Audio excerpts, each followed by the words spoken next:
औज़ुबिल्लाहिमिनश्शैतानिर्रजीम बिस्मिल्लाहिर्रहमानिर्रहीम। अस्सलाम वालेकुम स्टूडेंट्स, कैसे हैं? आई होप कि आप अच्छे होंगे।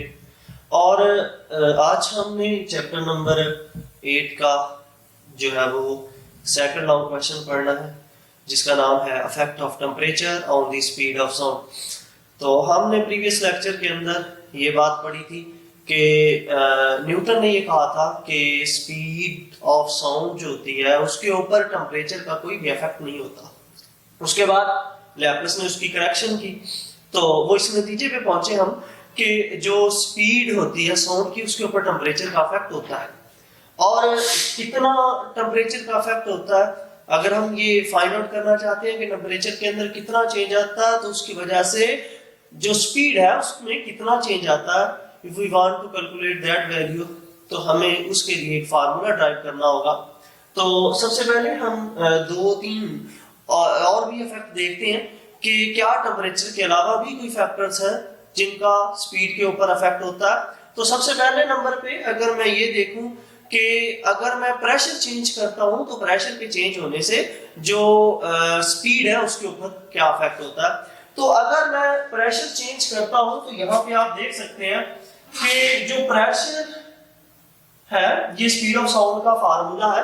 तो उसके अंदर आप देख सकते हैं कि जो प्रेशर है वो स्पीड के डायरेक्टली प्रोपोर्शनल है। लेकिन ये बात आपने याद रखनी, मैंने आपको शुरू में ही ये बात बता दी थी कि ये जो फार्मूला हमने स्पीड ऑफ साउंड के लिए ड्राइव किया है ये जस्ट एयर के लिए है, ठीक है, ये किसी और मीडियम के लिए नहीं है। तो इसके अंदर ये है कि जब आप प्रेशर को चेंज करते हैं तो इससे जो डेंसिटी है एयर की वो भी इंक्रीज कर जाती है। अगर यहाँ पे मैं देखूं, अगर मैं प्रेशर को डबल करता हूं तो साथ उसकी डेंसिटी भी डबल हो जाती है, तो वो दोनों वैल्यू एक दूसरे से कैंसिल हो जाती है। तो इसका मतलब ये हुआ कि प्रेशर के चेंज होने से जो स्पीड है साउंड की उसके ऊपर कोई भी इफेक्ट नहीं होता। अब अगले नंबर पे अगर मैं ये देखूं कि क्या डेंसिटी के चेंज होने से टेम्परेचर के ऊपर स्पीड ऑफ साउंड के ऊपर कोई इफेक्ट होता है, जी डेंसिटी के चेंज होने से प्रेशर चेंज नहीं होता। अब आप देख सकते हैं जो स्पीड ऑफ साउंड है उसका डेंसिटी के साथ इनवर्स रिलेशन है। मतलब ये हुआ कि अगर डेंसिटी बढ़ती है तो स्पीड ऑफ साउंड वहां पे कम हो जाएगी। मतलब अगर कहीं पे भी जो एयर है वो ज्यादा डेंसर है तो वहां पे जो साउंड की स्पीड है वो लेस होगी। मतलब उसके अलावा अगर हवा जो एयर है उसकी डेंसिटी कम है तो वहां पे जो स्पीड है साउंड की वो ज्यादा होगी। इसके अलावा अगर अब तीसरे नंबर पे आते हैं कि टेम्परेचर का स्पीड ऑफ साउंड के ऊपर क्या इफेक्ट है। अब इसको अगर हम देखें तो सिंपल सी बात है कि अगर टेम्परेचर इंक्रीज करता है, जहां पे टेम्परेचर इंक्रीज कर जाता है वहां पे डेंसिटी कम हो जाती है। अगर डेंसिटी कम हो जाएगी तो आपने डेंसिटी के साथ स्पीड का रिलेशन पढ़ा हुआ है कि डेंसिटी कम होने से जो स्पीड है वो डेफिनेटली इंक्रीज कर जाएगी। तो इसका मतलब ये हुआ टेम्परेचर का स्पीड के साथ डायरेक्ट रिलेशन बन गया। Temperature greater the speed will also be greater. अगर टेम्परेचर ज्यादा स्पीड भी ज्यादा, अगर टेम्परेचर कम स्पीड भी कम। तो इसके लिए अब हम एक रिलेशन ड्राइव करते हैं टेम्परेचर के लिए कि टेम्परेचर का स्पीड के ऊपर क्या इफेक्ट होता है। तो स्टूडेंट्स मैं कह देता हूं कि शुरू में जब टेम्परेचर जो है मेरे पास 0 सेल्सियस होता है तो जो स्पीड है वो हमारे पास जो v है उसको मैं कह देता हूं वो v0 हो जाती है स्पीड। और शुरू में जब टेम्परेचर 0 से मैंने स्टार्ट किया तो इनिशियल टेम्परेचर अभी चेंज नहीं किया, तो चेंज करने से पहले ये हमारे पास गेम है, ये p है और जो डेंसिटी होती है वो ρ0 होती है। अगर मैं कह देता हूं कि टेम्परेचर जो है वो t, कुछ टेम्परेचर के बाद उसकी जो स्पीड है या वेलोसिटी है वो v0 हो जाती है और जो उसकी डेंसिटी है वो ρt है। तो मैंने आपको शुरू में बताया कि टेम्परेचर चेंज करने से तो जो है वो प्रेशर चेंज नहीं होता। मतलब प्रेशर के चेंज होने से हमारे पास स्पीड पे कोई भी इफेक्ट नहीं होता। तो अब यहाँ पे अगर आप गौर करें तो हमारे पास ये दोनों ही फार्मूले हैं। इन दोनों को अगर मैं डिवाइड कर देता हूं, ये मेरे पास इक्वेशन 1 है, ये मेरे पास इक्वेशन 2 है। अगर इक्वेशन 1 को मैं इक्वेशन 2 के ऊपर डिवाइड कर देता हूं तो ये vt बाय v0 हो जाएगा और वो मेरे पास ये जो इक्वेशन है ρp ρt यानी गामा p ρt ओवर मेरे पास क्या आ जाएगा गामा p ρ0।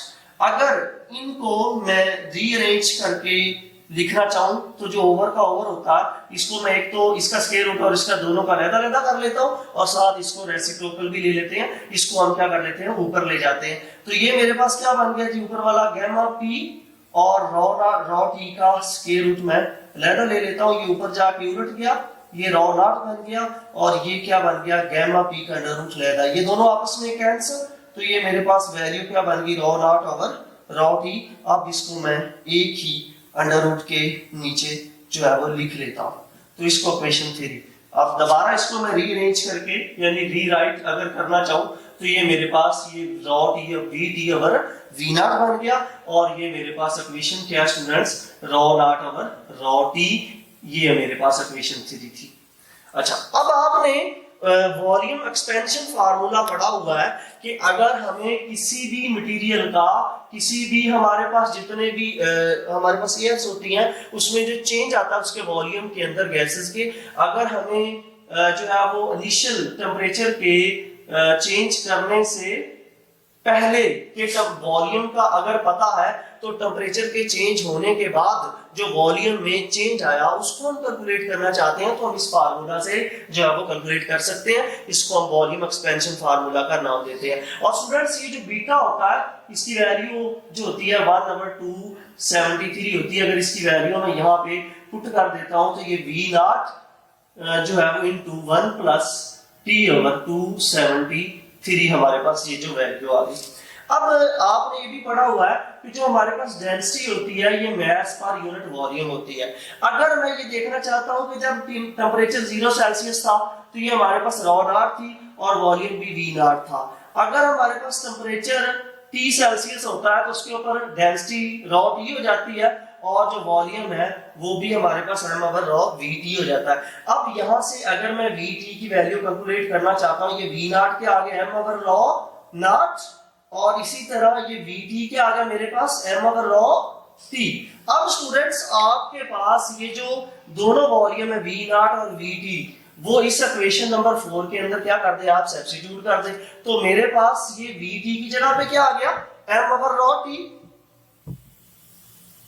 और V नॉट की जगह पे क्या आ गया students m over raw not into 1 plus T over 273। अब m के साथ m कैंसिल हो गया, अब इन दोनों को आप क्रॉस मल्टीप्लाई कर देंगे, रॉ नॉट इधर आ जाएगा, ये रॉ टी उधर चला जाएगा, तो ये रॉ नॉट इधर आ गया और रॉ टी उधर चला गया into 1 plus T over 273। Okay, इसको मैं इक्वेशन 5 का नाम दे देता हूं। अब ये जो हमारे पास रॉ टी की वैल्यू आई है ये रॉ नॉट की वैल्यू, अब यहाँ पे रॉ नॉट की जगह पे इक्वेशन नंबर 2 के अंदर सब्स्टिट्यूट कर दें तो हमारे पास ये Vt over V naught will be equal to क्या बन गया जी, हमारे पास ये क्या वैल्यू आई हमारे पास rho T into 1 plus T over 273 over मेरे पास क्या था इसके अंदर रॉ टी, ये रॉ टी के साथ रॉ टी कैंसिल, तो V naught Vt over V naught will be equal to 1 plus T over 273। अच्छा स्टूडेंट्स, यहाँ पे अगर मैं इसका एलसीएम ले लूं तो ये मेरे पास क्या आ जाएगा, इसका एलसीएम 273 प्लस T over 273। तो आपको इस चीज का पता है कि जो हमारे पास 273 होता है ये 0 केल्विन के इक्वल होता है, इसको हम T नॉट कह सकते हैं, ये 273 प्लस कुछ टेम्परेचर है इसको हम T का नाम दे देते हैं। तो हमारे पास ये भी एक फार्मूला है कि अगर आपको डिफरेंस वेलोसिटीज का पता है और आप इनिशियल टेम्परेचर फाइंड करना चाहते हैं या फाइनल करना चाहते हैं, या आपको टेम्परेचर दोनों का पता है और आप उसकी वेलोसिटी इनिशियल का पता है तो फाइनल T टेम्परेचर के बाद फाइंड करना चाहते हैं, तो ये भी आपके पास एक फार्मूला। लेकिन हम जो है वो फार्मूला ड्राइव करेंगे अभी। तो हमारे पास Vt ओवर V नॉट और ये मेरे पास क्या आ गया, अगर इसका मैं जो अंडर रूट होता है ये जो स्क्वायर रूट होता है उसको हम 1/2 भी लिख सकते हैं किसी भी फैक्टर की पावर के तौर पे। तो अगर मैं इस इक्वेशन को यहाँ पे ये मेरे पास जो 1/T ओवर 273 है इसके ऊपर बाइनोमियल थ्योरम लगाऊं और आपने ये पढ़ा था, मैंने आपको बताया था हमारे पास बाइनोमियल एक्सपेंशन के थ्रू जो हमारे पास डेरिवेशन होती है उसके दो ही क्वेश्चन थे, एक हमने प्रीवियस लेक्चर में पढ़ा था, एक हमारे पास ये। तो इसमें जो मैंने कहा था जितना आपके पास वो एक हमारे पास हैवी कैलकुलेशन थी, लेकिन हमारे पास कॉम्प्लेक्स थी थोड़ी सी, लेकिन मैंने आपको थोड़ा सा हिंट दे दिया था कि उसकी पावर गामा थी तो वो हमने शुरू में लिख ली थी, इसकी पावर हमारे पास क्या 1/2, तो आपने क्या करना है इसको शुरू में लिख लेना है। तो ये मेरे पास आ जाएगा 1 प्लस ये पावर कितनी है जी 1/2 इंटू T/273। ठीक है जी, पावर खत्म होगी। अब हमारे पास ये फार्मूला क्या बन गया, ये हमारे पास बन गया 1/, इसको अंदर मल्टीप्लाई कर दें तो ये T2/, ये 6 और 7 2 14, 2 2 4 और 1 5। ठीक हो गया जी। अब आप इसको अंदर मल्टीप्लाई कर दें तो VT will be equal to V0 into 1 plus T/546। ठीक है जी। अब आप V0 को अंदर जो है वो मल्टीप्लाई कर दें तो VT will be equal to V0 और प्लस V0 इंटू T/546।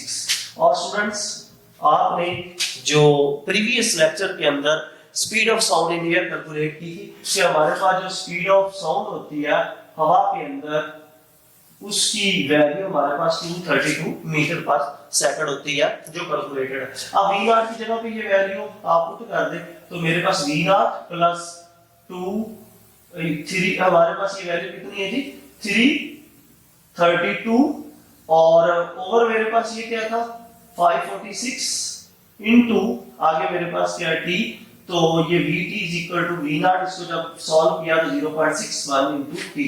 अच्छा स्टूडेंट्स आपके जेन में यहाँ क्वेश्चन आया होगा कि हमने V0 की वैल्यू इसकी जगह पे जो है वो 332 क्यों नहीं सब्स्टिट्यूट की। तो इसका आंसर ये है कि ये हमारे पास एक फार्मूला ड्राइव हो गया।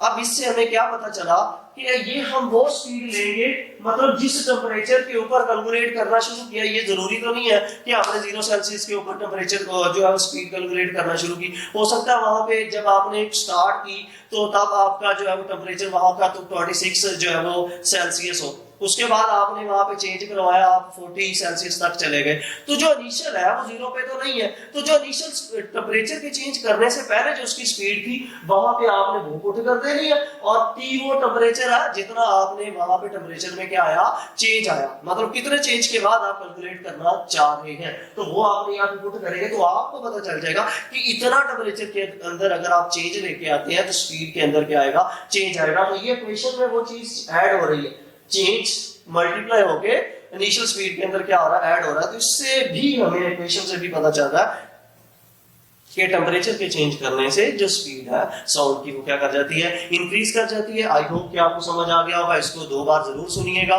तो ये थोड़ी सी कैलकुलेशन है लेकिन बड़ा आसान है, बोर्ड के पॉइंट ऑफ व्यू से भी एक जो है वो बड़ा इंपॉर्टेंट लॉन्ग क्वेश्चन है। तो ये हम फिर नए लेक्चर के साथ नेक्स्ट लेक्चर में हाजिर होंगे।